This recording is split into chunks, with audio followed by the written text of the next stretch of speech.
ஒரு அரசாங்கம் செய்ய வேண்டியதை ஒரு தனிநபராக சீமானின் பிள்ளைகள் தம்பிகள் செஞ்சுருக்காங்கல்ல, இது உண்மையிலே அவங்களுக்கு ஒரு மிகப்பெரிய பாராட்டை தான் நாம் தெரிவிக்கணும்.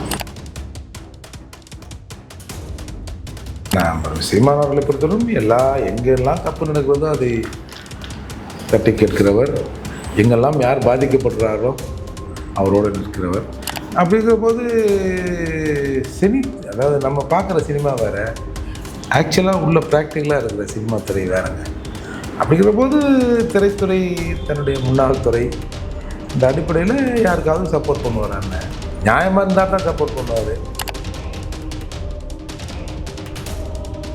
முன்னாடி ஒரு 2 பேர் இந்த மாதிரியான பிரச்சனைகளை அட்ரஸ் பண்ணியிருந்தாங்க சார். முழுக்க மக்கள் நலன் சார்ந்த அண்ணன் சீமான் அவர்கள் ஒரு பிரச்சனைனா அதை பிரச்சனையாகவே பார்த்துருவார். அப்படி இருந்த நிலையில் இன்றைக்கி தொடர்ந்து சீமான் அண்ணன் களத்தில் நின்று பேசுகிறார். அது குரலற்றவரின் குரலாக இவர் இருக்கிறாரு அப்படின்னு எல்லாரும் இன்றைக்கி உணர்றாங்க சார். வேறு யாரும் அதை அட்ரஸ் பண்ணுறதுக்கு யாரும் இல்லையே. அண்ணன் சீமானோடு இங்கே இருக்கிற பலர் சேரணும், குறிப்பாக தமிழர் பெயரில் இருக்கிற பலர் சேரணும்னு நம்ம நினைக்கிறோம். இந்த கருத்து இப்போ தான் சார் உருவாகிருக்கு. ஏற்கனவே இருந்திருக்கலாம். இந்த கருத்து உருவாக்கம் இன்றைக்கு பொது வெளியில் பேசப்படுகிறது. அதுக்கு ஒரு அங்கீகாரம் கிடைக்கிறது. அப்புறம் இந்த கருத்து அப்படியே உருப்பெற்று அது வளரணும். கரு நீ தானே உருவாகிருக்கு. இந்த கரு வளர்கிற சூழல் தமிழகத்தில் ஏற்படும் என்று நான் 100% நம்புகிறேன். ஆனால் அந்த மாதிரி ஒரு விஷயம் நடந்ததுன்னா இங்கே இருக்கக்கூடிய திராவிட கட்சிகள் நிலை என்ன ஆகும் நினைக்கிறீங்க?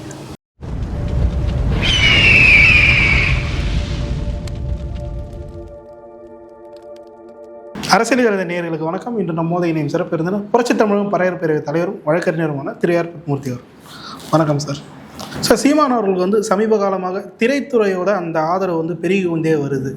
இந்த ஆதரவு பெருகிறதுக்கான காரணம் என்ன சார்? நான் சீமானவர்களை பொறுத்தவரைக்கும் எங்கெல்லாம் தப்பு நடக்கிறதோ அதை தட்டி கேட்கிறவர், எங்கெல்லாம் யார் பாதிக்கப்படுறாரோ அவரோடு நிற்கிறவர். அப்படிங்கிற போது அதாவது நம்ம பார்க்குற சினிமா வேறு, ஆக்சுவலாக உள்ள ப்ராக்டிக்கலாக இருக்கிற சினிமா துறை வேறுங்க. அப்படிங்கிற போது திரைத்துறை தன்னுடைய முன்னாள் துறை இந்த அடிப்படையில் யாருக்காவது சப்போர்ட் பண்ணுவார். அண்ணன் நியாயமாக இருந்தால் தான் சப்போர்ட் பண்ணுவார். அப்படின்னும் போது இன்றைக்கு யாரும் அவங்களை கேட்குறதுக்கு ஆள் இல்லைல்ல. யாரை சொல்கிறீங்க?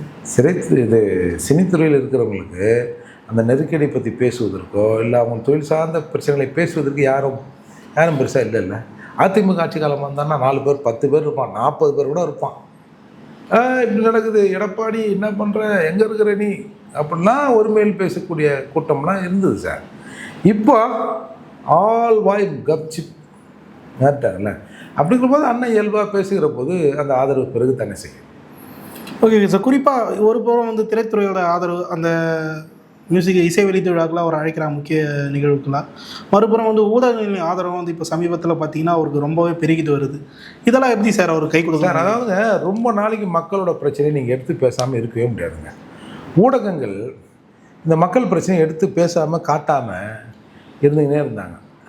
இப்போ நீங்கள் நம்ம வேலைச்சேரில் வீடு இடித்தாங்க, அப்புறம் நம்ம அனகாபுத்தூர், அப்புறம் இந்த பக்கம் திருவேற்காடு, இதெல்லாம் இடித்தாங்கல்ல சார்.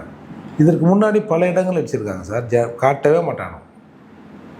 ஏதோ அந்த நடிகை இங்கே வந்தால் அந்த நடிகையை வழிக்க விட்டுட்டாங்க, அவங்க இப்படி சிரித்தாங்க, இதாகிடுச்சு அதாகிடுச்சு, இசை வெளியீட்டு விழாவில் இதாச்சு, முதல்வர் அங்கே போனார், ஸ்டாலின் இங்கே போனார், முதல்வர் ஸ்டாலின் வேறுன்ற மாதிரி கூட காட்டுவானுங்க சார்.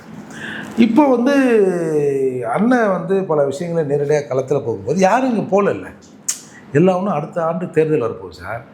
இப்போ இது எங்கேனா போய் பார்த்தா அவர் எதனா நினச்சிப்பாரோ. எல்லாமே இப்போ திமுகவை நோக்கி எல்லா கேமராவையும் ஃபோக்கஸ் பண்ணி வச்சுருக்கான். அப்படி பார்த்தோன்னே டகான், ஐயா நான் இங்கே தான் இருக்கிறேன் எஜமா, இந்த தடவை அந்த ஒன்றை மறந்துடாதீங்க அப்படின்ற நிலையில் இன்றைக்கி எல்லோரும் மக்கள் பிரச்சனை இன்றைக்கி அட்ரஸ் பண்ணுறதுக்கு ஆள் இல்லை.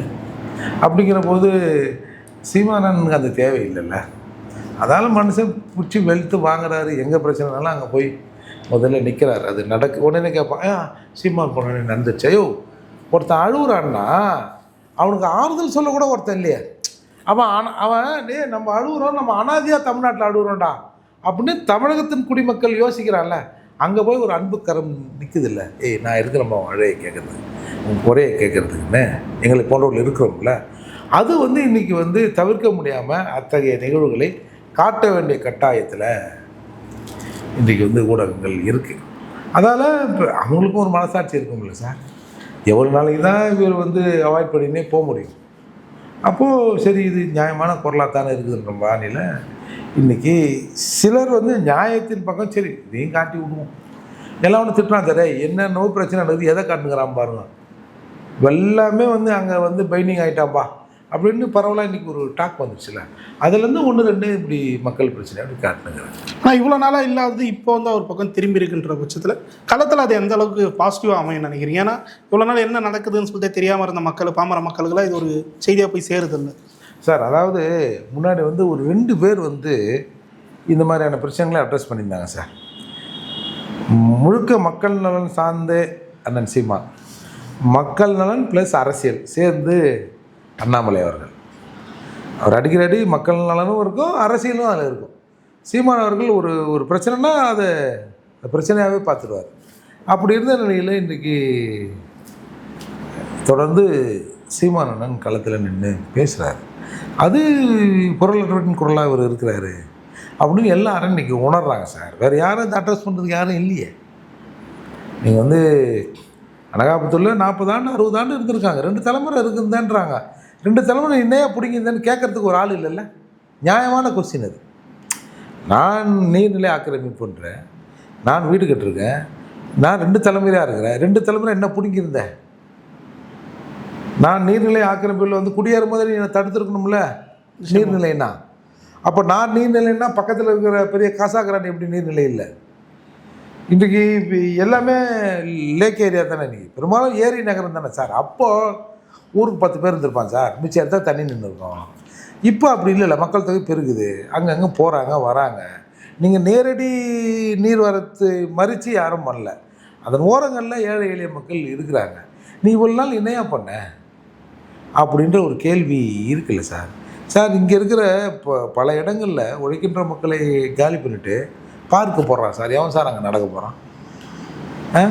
எங்களை கொண்டு போய் 20 கிலோமீட்டர் 30 கிலோமீட்டர் தள்ளி போட்டு இங்கேருந்து 2 பஸ் விட்றான் நான் எங்கள் குழந்தைய கூப்பிட்டு வரதுக்கு. நீர்நிலை ஆக்கிரமிப்பு அப்படின்னு எங்களை இறக்கிட்டு காலி பண்ணிவிட்டு எத்தனை ஏரி உள்ள கட்டி விட்றான் சார் வீட்டை. நாம் நினச்சோம் இப்போ எல்லோரும் வெளியில் சும்மா 100 ஸ்கொயர் ஃபீட்டில் அப்படி இப்படி இருந்தீங்க, இப்போ அடுக்குமாடி வீட்டிலனா நோவுதா அப்படின்னு கேட்குறான் சார். இதை பல அறிவுஜீவிகள் ஆமாம்மா சேரி மக்களை காப்பாற்றுவதற்கு, காலனி மக்களை காப்பாற்றுவதற்கு, இந்த ஒடுக்கப்பட்ட மக்களை காப்பாற்றுவதற்கு அரசாங்கம் வீடு கட்டி தருதுன்னு பார்த்தோம் சார். எல்லாம் சொன்னாங்க, கொஞ்சம் பேர் சப்போர்ட்டாக கூட பேசுகிறாங்க. அப்புறம் தான் தெரிஞ்சுது எங்கெல்லாம் நாங்கள் குடியமர்த்தப்படுகிறோமோ அந்த திட்டம் வருகிறதோ அதற்கு பின்னாடி ஒரு 5000 10,000 ஃப்ளாட்டை கட்டுறான் சார். இப்போ அவன் வீட்டு வேலை செய்யறதுக்கு யார் வேணும்? நீங்கள் வேணும். இது எவ்வளோ பெரிய சதி திட்டம் இதாது. எதுக்கு 30 கிலோமீட்டர் தாண்டி போகிறான் அப்படின்னு பார்த்தா யாராவது அரசியலில் இருக்கிறவங்க பார்ட்னர்ஷிப்போடு அங்கே ஒரு 10,000 அப்பார்ட்மெண்ட்டு, ஒரு அப்பார்ட்மெண்ட்டு 80 லட்சம், 1 கோடி 2 கோடின்றான். அவங்களுக்கு நாங்கள் வேணும்ல. எப்படி இந்த கார்ப்பரேட் அரசுகள் எப்படி இயங்குறாங்க பார்த்தீங்களா? ஒரு இங்கே உழைக்கிறவன், இங்கே ஏதோ அடிப்படையில் கடையில் வேலை செய்கிறவன், ஏதோ ஒரு ஆட்டோ ஓட்டுறவங்க, ஏதோ ஒரு அடிப்படை லேமேன் ஒர்க் தானே. எங்களை கொண்டு போய் 30 கிலோமீட்டர் தள்ளி போட்டுருவியே. நான் வீட்டை விட்டு வந்துடுறேன் சார். நான் இப்போ மவுண்ட் ரோட்டில் எங்கேயோ ஒரு இடத்துல வேலை செய்கிறேன். ஏன்னா இப்போ எல்லாம் சுற்று வட்டார சென்னை மக்கள் தானே. வேலை செய்கிறேன் சார் ஒரு கடையில், ஒரு ஜிபி ரோட்டில் எங்கேயோ ஒரு கடையில் வேலை செய்கிறேன் சார். நான் மயிலாப்பூர்லேயோ மந்தவெளிலையோ இருந்தேன்னா ஒரு 1/2 அன் ஹவர் முன்னாடி சைக்கிள் எடுத்து கூட போயிடுவேன் சார். இல்லை ஒரு பஸ்ஸில் கூட ஏறி போயிடுவேன். நான் 30 கிலோமீட்டர் தள்ளி கண்ணகி நகர் சமஞ்சேரி பெரும்பாக்கத்துக்கு போகிறேன்னா அட்லீஸ்ட் எனக்கு 2 ஹவர்ஸ் ஆகும் அங்கேருந்து வர. சரிம்மா. அப்போ 10 மணி வேலைக்கு நான் எத்தனை மணிக்கு வீட்டில் கிளம்பணும்?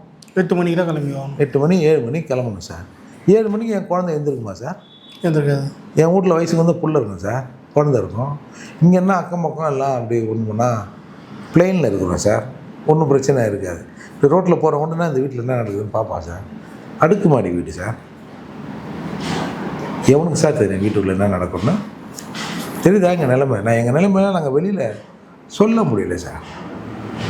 ஒருத்தர் மண்ணோட மண்ணாக இருக்கிறா சார். இந்த மண்ணுக்கும் எனக்கும் ஒரு உறவு இருக்குது அப்படின்னு நாங்கள் லைவ்லிஹுட்னு சொல்கிறோம்ல, அப்படி இருக்கணும் சார். எங்களை இந்த மண்ணிலேருந்து அப்புறப்படுத்தி மாடிக்கு அனுப்புகிறான் சார். இந்த மண்ணுக்கு உனக்கு சம்மந்தம் இல்லை. ஹைடெக்காக வாழ வைக்கிறாங்கன்னு சொல்கிறாங்க. அதுதான் இது ஹைடெக் தான். இப்போ சொன்னேன், நான் பல விஷயங்களை பேசினோம்னா அது கொஞ்சம் கான்ட்ரவர்சி ஆகிடும் சார். ஹைடெக்னு எங்கள் வாழ்க்கையை அழிச்சிட்டாங்க சார். குடிசை மாற்று வரையுமா குடிக்கெடுக்கும் வரையுமான்னு அப்பயே அதுக்கு சொன்னாங்க சார். நீங்கள் பாருங்கள், எங்கள் ஏரியாக்களில் போய் பாருங்கள் சார். ஒரே இடத்துல 20, 11, 15 மாட்டுக்கறி கடை வைக்கிறான் சார். என்ன அது சார்? என்ன சொல்ல வரீங்க நீங்கள்? இப்போது வரிசையாக இந்த பர்மா பஜாரில் இந்த பாரின் பொருள்லாம் வைக்கிறது கடை இருக்குல்ல, அந்த மாதிரி மாட்டுக்கறி கடையாக வைக்கிறான் சார்.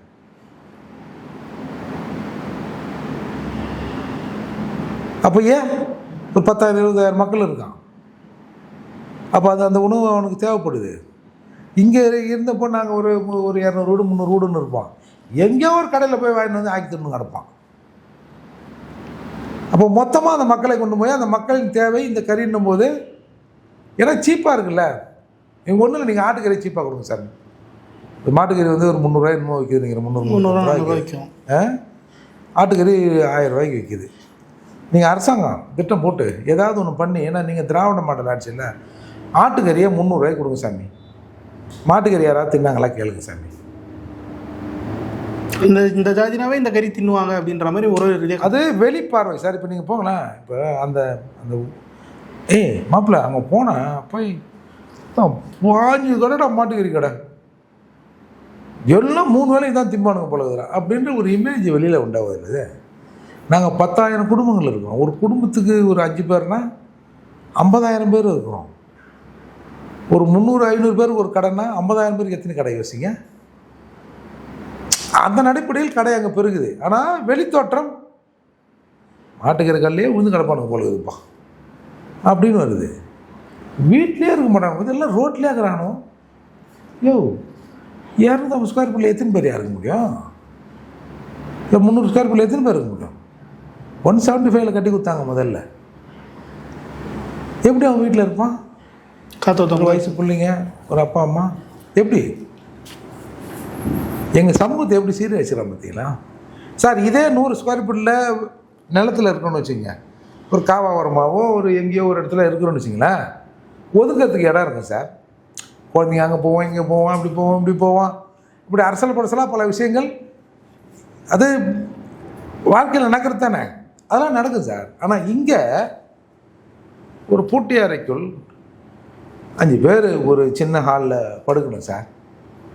யோசிச்சு பாருங்கள், எங்கள் வாழ்க்கையை எப்படி சீரழிச்சிருக்கீங்கன்னு. இன்றைக்கி பல பகுதிகளில் பல தற்கொலைகள் சின்ன பசங்க கல்யாணம், ரவுடிசம், வெட்டு குத்து எப்படி நடக்குது. ஒரு ஏரியாவில் 2-3 பேர் இருப்பான் சார். ஒரு மாதிரியான ஆட்கள் 50 ஏரியா எடுத்துமே போடு. 50 ஏரியாவில் ஒரு ஏரியாவில் மினிமம் ஒரு 3 பேர் போனேன், 150 பேர் ஒரே இடத்துல ஆயிடுறான்ல. அப்படி ஆவணுக்கு சாதி கிடையாது, மதம் கிடையாது, சொந்தம் பந்தம் எதுவுமே கிடையாது. யோசித்து பாருங்கள் என்ன நடக்கும் அந்த ஏரியாவில்னு. அதில் தான் சார் பல தற்கொலைகள், கொளுத்திக்கிறது, பல விஷயங்கள் நடக்குது. இதுக்கு நீங்கள் என்ன சொல்வீங்க? சரி, நீங்கள் ஜனங்களே இப்படி தான். நாங்கள் சிறப்பாக இருந்த வாழ்க்கையை எப்படி மாற்றி விட்டுருங்க பார்த்தீங்களா? ஒரு காலத்தில் சொத்து வரி கட்டுறவனும் படித்தவனும் மட்டுமே ஓட்டு போடணுன்ற நிலை இருந்த போது சென்னையில் 70% இந்த பறையர் சமூக மக்கள் ஓட்டு போட்டிருக்கோம். அப்போது இன்றைக்கி நாங்கள் எப்படி ஆகிருக்கோம்? அப்படியே நல்ல தெருவிலேருந்து அப்படியே தேர்லேருந்து தெருவுக்கு அப்படியே காவாவரம் வந்தோம். காவாவரத்துலேருந்து அப்படியே நேராக சென்னை நகர், செம்மஞ்சேரி, அவுட் ஆஃப் சிட்டி ஆகிட்டோம். எல்லாம் சிட்டிக்குள்ளே வரான். வர நாங்கள் சிட்டியை விட்டு நாங்கள் போகல, நாங்கள் அப்புறப்படுத்தப்பட்டிருக்கோம். இதெல்லாம் யார் கேட்குறது சொல்லுங்கள்? இதெல்லாம் கேட்குறதுக்கு இந்த நாட்டில் ஒரு 2-3 பேர் தான் சார் இருக்கிறோம். அதான் தான் இந்த 2-3 பேரை ஏதாவது பண்ணணும்னு எனக்கு நினைக்கிறேன். இல்லை, அதே மாதிரி தான் நீங்கள் சொன்ன மாதிரி கேட்க வந்தாலும் அவங்க மேலே பிரிவினர் பேசுகிறாங்க, இல்லை இனக்கலவரத்தை, ஜாதி கலவரத்தை தூண்டி விடுற மாதிரி பண்ணுறாங்கன்ற ஒரு குற்றச்சாட்டை வைக்க போகிறாங்க. அதுக்காக நம்ம சொல்லாமல் இருக்க முடியாதுல்ல. ஒரு விஷயம் நமக்கு தெரியுது சார். மூர்த்தி என்ன சொல்லுவார், பூவை மூர்த்தி என்ன, நான் அடிக்கடி பல இடங்களில் அதை சொல்லுவேன். நம்ம அடுத்த சமூகம், நமக்கு அடுத்த தலைமுறை நம்மளோட மொக்கையாக இருந்தால் கூட இருக்குண்ணா, அதால் நமக்கு தெரிஞ்சில்லைண்ணா இது அநியாயம்னு நம்மளே போட்டு பார்த்தோம்னா அடுத்தவங்க செஞ்சிருவாங்களாம் நம்ம நினைக்கக்கூடாதுண்ணா அப்படின்னு மூர்த்தி என்ன சொல்லுவார். அப்போ அப்படி இருக்கிற நாங்கள் சில விஷயங்கள் நமக்கு தெரியுது, போட்டு பார்த்துருவோம். பல பேர் நமக்கு எதிராக மாறோம், சரி பார்ப்போம் நான் ஏதோ பார்ப்போம் அப்படின்ற ஒரு நெருக்கடியில் தான் இந்த அரசியலை நாங்கள் பண்ணுறோம்.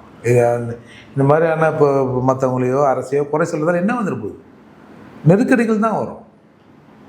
எங்கன்னா போய் அடி வேண்டாம், எங்கன்னா போய் வெட்டுவாங்கன்றது தான் அரசு நினைக்கும். அதையெல்லாம் தாண்டி தான் நிற்கிறோம். ஓகே சார், இந்த விஷயத்தை கடந்து சமீபத்தில் சவுதி அரேபியாவில் நாகையை சேர்ந்த தொழிலாளி ஒரு வீடியோ வெளியிட்டிருந்தார். இது மாதிரி எங்களை துன்புறுத்துறாங்க அப்படின்னு சொல்லிட்டு அரசாங்கம் இதில் நடவடிக்கை எடுக்கணும்னு சொல்லிட்டு. இதுக்கு தமிழக அரசாங்கம் சரி, எதிர்க்கட்சி எந்த வித நடவடிக்கையும் எடுக்காமல் நாம் தமிழர் கட்சியோட பாசறை, அங்கே இருக்கக்கூடிய தமிழர் பாசறை அவர்களை காப்பாற்றி மீட்டி தமிழகத்துக்கு அமைச்சிருக்காங்க. இந்த விடயத்தை எப்படி சார் பார்க்குறீங்க? அதாவதுங்க, தமிழ்நாடு இந்த எக்ஸ்டர்னல் அஃபேர்ஸ்னு ஒரு டிபார்ட்மெண்ட் இருக்குங்க. இங்கே அந்த மாதிரி வெளிநாட்டில் இறந்துட்டாலோ அது நம்ம பாடல் நிறுவனம் முதல்ல டிபிஐ அங்கே இருக்குது, அதோட ஹெட்டு செக்ரட்டரியேட்டில் இருக்குது. நாங்கள் ஒரு 2-3 இந்த மாதிரி இறந்தவர்கள் உடலை கோயில் போட்டு அந்த சரண்டுகள்லாம் எடுத்து கொடுத்துருக்கேன். அரசாங்கம் சுத்தமாக ஒன்றும் பண்ணாதுங்க. அந்த அதிகாரிகள் இருக்கிறாங்கல்ல, நம்ம போய் அவங்கள பின்னாடி நின்று குத்தினா தான் அந்த ஃபைலே நவரும். ஏன்னா ஒருத்தர் செத்து போயிட்டானே, அந்த பாடிக்காக ஜனங்க காத்து நிற்கிது, அதுக்காகத்தானே நம்ம இருக்கிறோம் அப்படி எண்ணமே கிடையாது. அதெல்லாம் யாராவது ஒருத்தர் போய் அங்கே ஒர்க் பண்ணி அந்த அதிகாரியை பார்த்து பேசி அவங்க பேசி அந்த மாதிரி பண்ணால் தான் நடக்கும். இது இப்போ பக்கத்து ஊர்னால் இங்கேருந்து போயிடலாம் சார். இது நாடு கடந்து போகிறதில்ல. ஒரு அரசாங்கம் எவ்வளோ அசால்ட்டாக இருக்குது பாருங்கன்னு சொல்கிறேன். அப்போது அந்த விஷயத்தில் அங்கே இருக்கிற நாம் தமிழர் தம்பிகள் இதை பார்த்து ஏற்பாடு பண்ணி ஒரு மனித நேயத்தோடு அனுப்பிச்சிருக்காங்க. இது எத்தனை பேருக்கு தெரியும் சொல்லுங்கள்? இந்த டிவி செய்தி பார்த்தவங்களுக்கு தெரியும். ஒரு அரசாங்கம் செய்ய வேண்டியதை ஒரு தனிநபராக சீமானின் பிள்ளைகள் தம்பிகள் செஞ்சுருக்காங்கல்ல. இது உண்மையிலே அவங்களுக்கு ஒரு மிகப்பெரிய பாராட்டை தான் நாம் தெரிவிக்கணும். குறிப்பாக அரசாங்கம் இதில் நடவடிக்கை எடுக்கிறதுக்கு அச்சப்படுவது ஏன் சார்? சார் பாலிசி இருக்குது சார். ஏன்னா சும்மா உட்காந்துக்கணும்னு கேட்கணும் சார் அரசாங்கம். நீ அங்கே போட்டீங்கன்னா மெயில் போடணுவாங்க. மெயிலை வாங்கி வச்சு நீ ஏன் சும்மா உட்காந்துக்கிறீங்க, ஏன் அவன் 4 பேர் வரான் அப்படின்னு கேட்கணும் சார். அதுதான் இங்கே எங்கேயுமே இல்லையே. அவன் வைத்தியெல்லாம் அவன் மருந்து சாப்பிடணும், அவன் தான் போய் டாக்டர்கிட்ட போகணும், அவன் தான் அவனை கேர் பண்ணிக்கணுன்ற மாதிரி ஒரு சூழல் இப்போது அதிகமாகி போச்சு. அதனால தான் இது அவங்க ஏழை மக்கள் அவங்க என்ன பண்ணுவான். அப்போ இதில் சில புரோக்கருங்க, நாங்கள் அதை பண்ணிடுறோம் இதை பண்ணிடுறோம், எங்கள் தலைவர் அப்படிங்கிறாரு இப்படி இருக்கார், அங்கே டெல்லி பேசுவார், டெல்லியிலேருந்து நேராக துபாய் பேசுவார் அப்படின்னு இந்த ஜனங்களை எரியிற வீட்டில் பிடுங்க வரீங்களா அப்படின்ற மாதிரிலாம் பல நிகழ்வுகள் நடக்குது சார். அதிகாரிகள் வாங்குகிற சம்பளத்துக்கு வேலையை செய்யணும். வேலை செய்ய அதிகாரிகள் மீது அரசாங்கம் நடவடிக்கை எடுக்கிற அச்சம் இருந்தால் இதெல்லாம் ஒழுங்காக நடக்கும். இல்லாத வரை இதெல்லாம் நடக்குதா சார்? சரி, ஓகே சார். இதை தொடர்ந்து 2026 தேர்தலில் அந்தந்த கட்சிகள் கூட்டணியை முடிவு செஞ்சுட்டு வராங்க. இந்த வகையில் சமீபத்தில் ஒரு பிரச்சனை பாமகக்குள்ளே போயிட்டுருக்கு. அன்புமணி எஸ் ராமதாஸ் அப்படின்ற ஒரு பிரச்சனை அந்த கட்சிக்குள்ளே போயிட்டுருக்கு. இதில் ராமதாஸ் அவர்கள் சீமான் அவர்களோட அந்த கூட்டணி விரும்புவதாக ஒரு செய்தி எல்லாம் வெளியாகிட்டுருக்கு. ஒருவேளை அது மாதிரி ஒரு கூட்டணி அமைஞ்சால் இது எப்படி சார் பார்க்குறீங்க இந்த கூட்டணியை? இல்லை நிச்சயமாக இப்போ அண்ணன் சீமானோடு இங்கே இருக்கிற பலர் சேரணும், குறிப்பாக தமிழர் பெயரில் இருக்கிற பலர் சேரணும்னு நம்ம நினைக்கிறோம். அது நீங்கள் சொல்கிற தகவல் எனக்கு புதுசாக இருக்குது. முதல்ல அவங்களுக்குள்ளே இருக்கிற சின்ன சின்ன இந்த பிணக்குகள்லாம் சரியாகட்டும். சரியான பிறகு இது உண்மை, இது மாதிரி ஒரு நிகழ்வு நடந்துகிறது உண்மை என்று சொன்னால் அது மிகுந்த மகிழ்ச்சி அளிக்கிற விஷயம்தான். ஏன்னா நீங்களும் சொல்லியிருக்கீங்க, இங்கே இருக்கக்கூடிய தமிழ் குடிகள் அனைவரும் ஒன்றிணைய வேண்டும் அப்படின்னு சொல்லிட்டு பல நாட்களாக பேசிட்டு வரீங்க. சீமானவர்களும் அதே குரலில் தான் பேசிகிட்டு இருக்காரு. ராமதாஸ் அவர்களும் அதே நிலைப்பாட்டில் தான் இருக்கார் அப்படின்னு சொல்லிட்டு சொல்லப்படுது. ஸோ இந்த இணை சாத்தியமாகன்னு நினைக்கிறீங்களா? இல்லை, இந்த கருத்து இப்போ தான் சார் உருவாகிருக்கு. ஏற்கனவே இருந்திருக்கலாம். இந்த கருத்து உருவாக்கம் இன்றைக்கு பொது வெளியில் பேசப்படுகிறது, அதுக்கு ஒரு அங்கீகாரம் கிடைக்கிறது. அப்புறம் இந்த கருத்து அப்படியே உருப்பெற்று அது வளரணும்ல. இந்த கரு இன்றைக்கி தானே உருவாகிருக்கு, இந்த கரு வளரும். வளர்கிற சூழல் தமிழகத்தில் ஏற்படும் என்று நான் 100% நம்புகிறேன். ஆனால் அந்த மாதிரி ஒரு விஷயம் நடந்ததுன்னா இங்கே இருக்கக்கூடிய திராவிட கட்சிகள் நிலை என்ன ஆகும்னு நினைக்கிறீங்க? அதால் தான் விட்டு பிரிக்கிறான். ஏய் சேராத சேராத அப்படின்னு என்னென்னவோ அடியாட்களை வைத்து என்னென்னவோ ரகலை பண்ணுறாங்க. அதையும் தாண்டி தானே போகணும்.